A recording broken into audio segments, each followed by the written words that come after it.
কয়েকদিন আগে ব্যাংকটিতে নিয়ে আসা হয় নতুন ভোল্ট। বিষয়টি আশপাশের সবারই নজরে আসে। ভোল্টে টাকা পয়সা স্বর্ণালংকার রাখা হবে সেটিই স্বাভাবিক। সেই ভাবনা থেকেই ডাকাতি করতে আসে ডাকাত দল। নিরাপত্তা কর্মীকে মারধর করে গভীর রাতে ঢুকে পড়ে ব্যাংকের ভেতরে। নিরাপত্তা কর্মীর কাছ থেকে চাওয়া হয় লকারের চাবি, কিন্তু তার কাছে চাবি নেই জানালে মারধর করে ফেলে রাখা হয় সিঁড়ির কাছে। ডাকাত দল ব্যাংকের ভেতরে ঢুকে সবকিছু ভাঙচুর করে, তল্লাশি চালায় সব খাড়ে, কিন্তু কোথাও কোনো টাকা পয়সা না পেয়ে ঘটায় উদ্ভট কাণ্ড। আসবাবপত্র ভাঙচুর করে ব্যাংকের ব্যবস্থাপকের কক্ষ এবং নিরাপত্তা প্রহরীর কক্ষে আগুন লাগিয়ে দেয়। এতে ওই দুই কক্ষের আসবাব এবং কাগজপত্র ভস্মীভূত হয়। অত্যাধুনিক ফিচার সম্বলিত বিভিন্ন সাইজ আর কালারের 250-টিরও বেশি ডিজাইন অপশন নিয়ে ওয়ালটন স্মার্ট ফ্রিজ, বোঝে আপনার প্রয়োজন। ব্যাংকে ডাকাত প্রবেশের এসব বর্ণনা দিয়েছেন নিরাপত্তা কর্মী মোহাম্মদ মাসুদ রানা।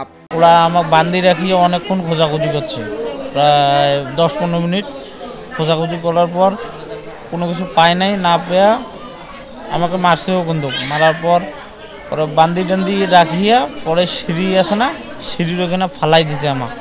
আমি যতদূর দেখছি মানে ক্যাশেরও দিয়ে লাগাই দিছে, প্রথমে আর দেখি নেই, পরে আমাকে বাইর করছে। শনিবার রাত 12:30টার দিকে নীলফামারী সদরের সঙ্গলসী কাজিরহাট এলাকায় সোনালী ব্যাংক উত্তরা ইপিজেড উপশাখায় প্রবেশ করে নিরাপত্তা কর্মীকে মারধর ও হাত পা বেঁধে রেখে এই ঘটনা ঘটায় দুর্বৃত্তরা।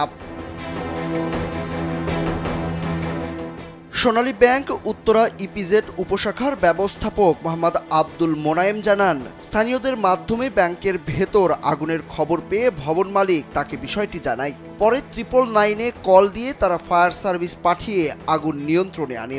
এতে কিছু কাগজপত্র এবং আসবাব পুড়ে গেছে।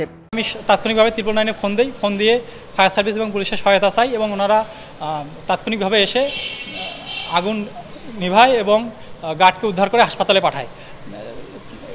এবং আমি উপস্থিত হয়ে দেখি যে আগুন নিভে গেছে এবং গার্ড হাসপাতালে পৌঁছে গেছে। ওখানে ইনচার্জের চেম্বার রুম পুড়ে দিয়েছে এবং গার্ড রুম পুড়ে দিয়েছে। সেখানে সোফা, চেয়ার, টেবিল ছিল এবং গার্ড রুমে তোষক, মশারি, বালিশ এগুলো ছিল, এগুলো সব পুড়ে গেছে।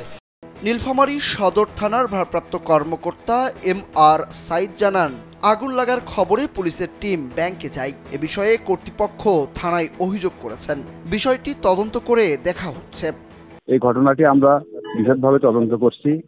আমাদের এসপি স্যার বিশেষ একটা টিম গঠন করে দিয়েছে এটাকে তদন্ত করার জন্য। তদন্ত সাপেক্ষে আমরা পরবর্তীতে বুঝতে পারবো আসলে এখানে কি ঘটনা ঘটেছিল।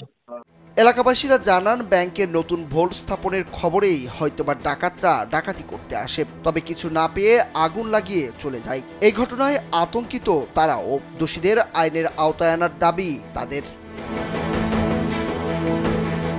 সুরুজ আহমেদ, কালবেলা।